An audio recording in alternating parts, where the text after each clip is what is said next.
ये है सॉफ्टवेयर एस्ट्रोसेस और आपने इसको प्ले स्टोर से डाउनलोड कर लेना है। तो हम इसको ओपन करते हैं। इसको ओपन कर लिया तो हम चलते हैं कुंडली पे। कुंडली पे जाके आपको कोई भी नाम डालना होगा। यहाँ पे डेट ऑफ बर्थ डालनी होगी, टाइम डालना होगा, जहाँ जन्म हुआ वो यहाँ पे डालना होगा। ठीक है, नेम एंड डेट, टाइम और प्लेस। आप मेल हो कि फीमेल हो। फिर आपको इसको प्रेस करना होगा। कुंडली देखिए, जैसे मैंने ऑलरेडी स्टोर कर रखा है। तो जब आप कुंडली देखिए को प्रेस करोगे तो आपके पास एक कुंडली खुल जाएगी। ठीक है, तो उसमें ऊपर लगन आ रहा है। यहाँ पे ये बिल्कुल स्टार्टिंग है। स्टार्टिंग से आप आगे लगन पे आ जाओ। ये लगन हो गया। अब इसमें ये कुंडली बन गई है। इसमें देखो केतु यहाँ पे है सेकंड हाउस में, सूर्य और बुध 5वें हाउस में है, मंगल 7वें में है, राहु आपकी 8th हाउस में बैठा है। ऐसे तो इनमें कौन सा ग्रह वक्री है या अस्त है या वो नीच का है या वो उच्च का है, आपको कैसे यहाँ से पता चल जाएगा। जैसे स्टार है, यहाँ पे स्टार का मतलब वक्री, तो राहु पे स्टार लगा हुआ है और केतु पे स्टार लगा हुआ है। वैसे राहु और केतु हमेशा ही वक्री होते हैं, क्योंकि इनकी चाल उलट होती है ना बाकी से।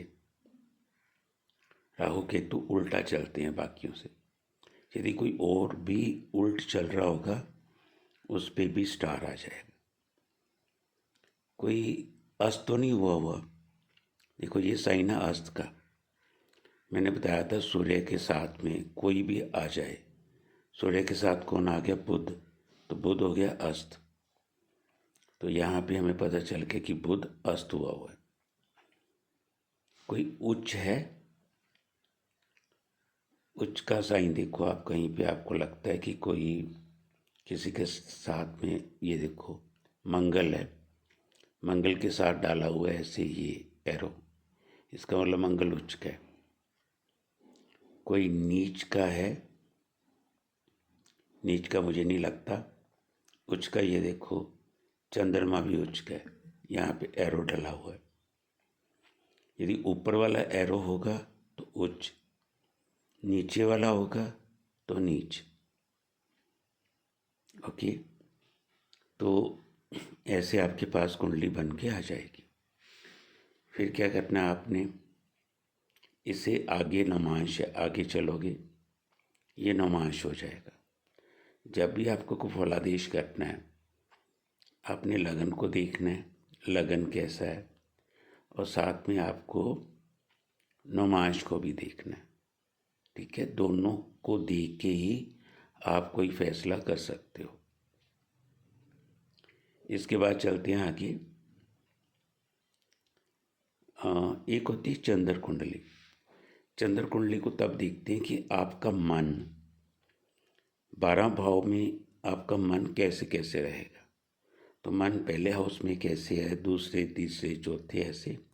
यदि मन के सतह पे देखना है किसी को, आप चंद्र कुंडली से देखोगे। तो आगे आता है चलत कुंडली। तो चलत कुंडली से पहले मैं वापस चल रहा हूँ, यहीं पे आ जाता हूँ मैं।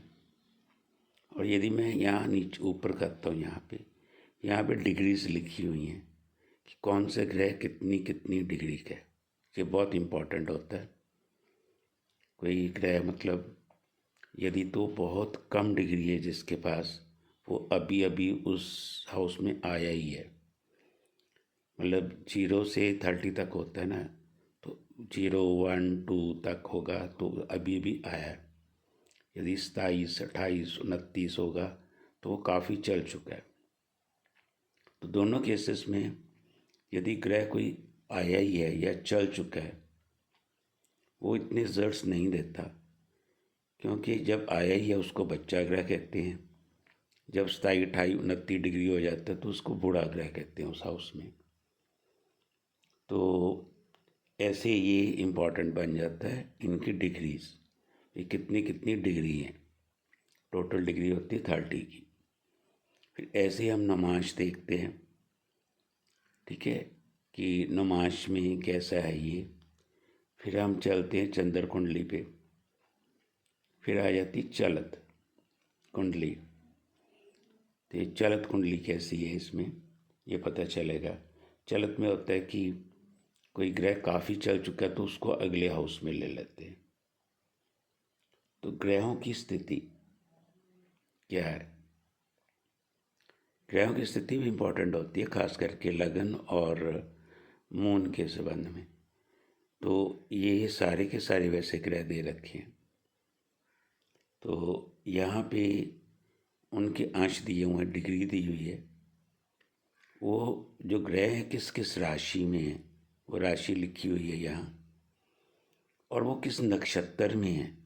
ये नक्षत्र भी इम्पोर्टेंट हो जाते हैं, स्पेशली लगन किस नक्षत्र पे है, और जो आपका चंद्रमा है, चंद्रमा ये मृगशिरा नक्षत्र में।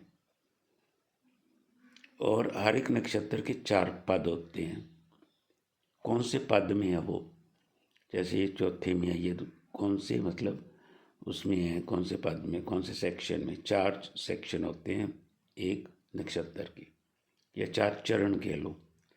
ये चौथे चरण में है, दूसरे चरण में है, तो ऐसे कौन से चरण में है तो ये पता चलता है, ठीक है। तो सारे ये प्लैनेट्स हो गए, वो प्लैनेट्स किस किस राशि में हैं, कितनी कितनी डिग्री के हैं, किस किस नक्षत्र में हैं, और कितना तो इसमें ये भी इम्पोर्टेंट है कि जो राशियाँ हैं वो कितनी कितनी डिग्री आरंभ में क्या है और एंड में क्या है।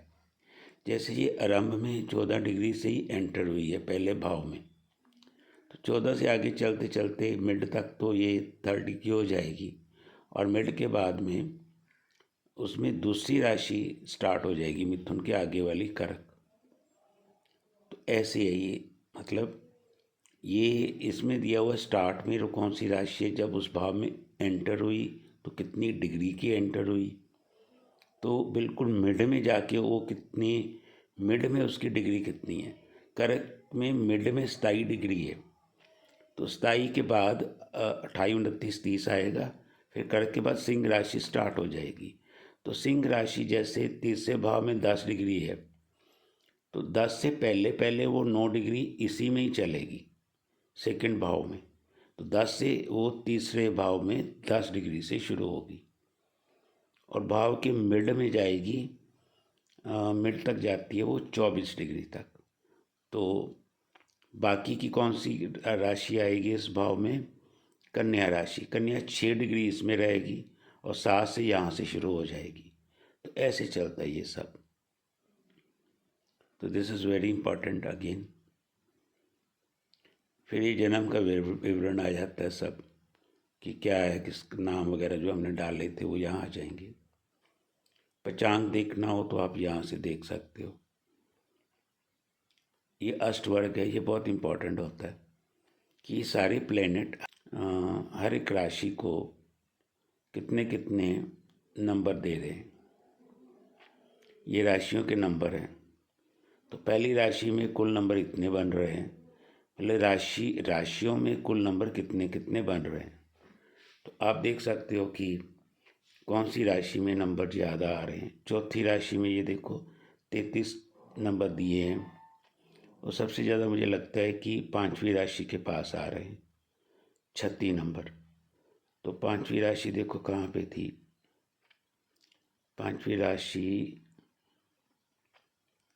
लगन में, चौथी राशि 5वीं राशि।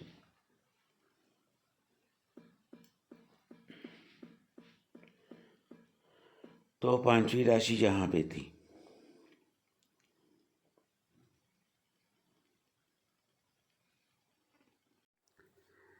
अब हम आते हैं बेहद इम्पॉर्टेंट इन्फॉर्मेशन पे, वो है षटबल।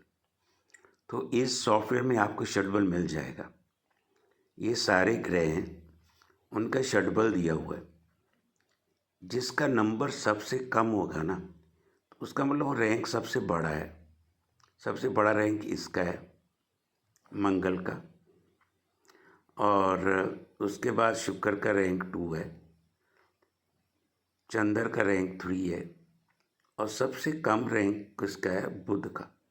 तो ये हमें ये बता देगा कि कौन से ग्रह कितना बली है। ठीक है, रैंक नंबर कम का मतलब रैंक ज़्यादा।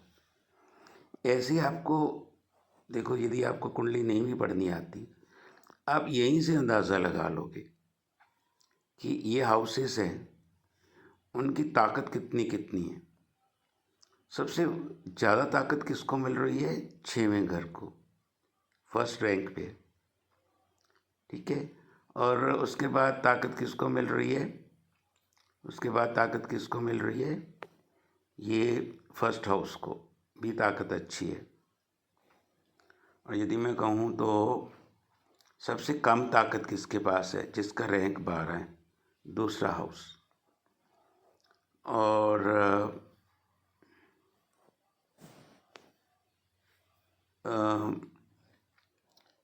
इसके बाद तीसरा जो घर है, उसका भी रैंक ज़्यादा अच्छा नहीं है, सेकंड लास्ट पे है, 11 रैंक है। तो ये रैंक आपको ना इस घर की इंटेंसिटी को बता देगा, कौन बड़ी है कौन नहीं है।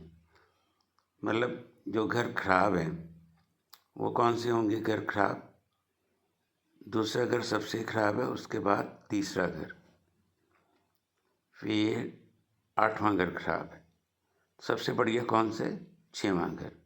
तो ये आपका षटबल जो ये सॉफ्टवेयर आपको बना के दे देता है। ठीक है, तो आगे चलते हैं, फिर हम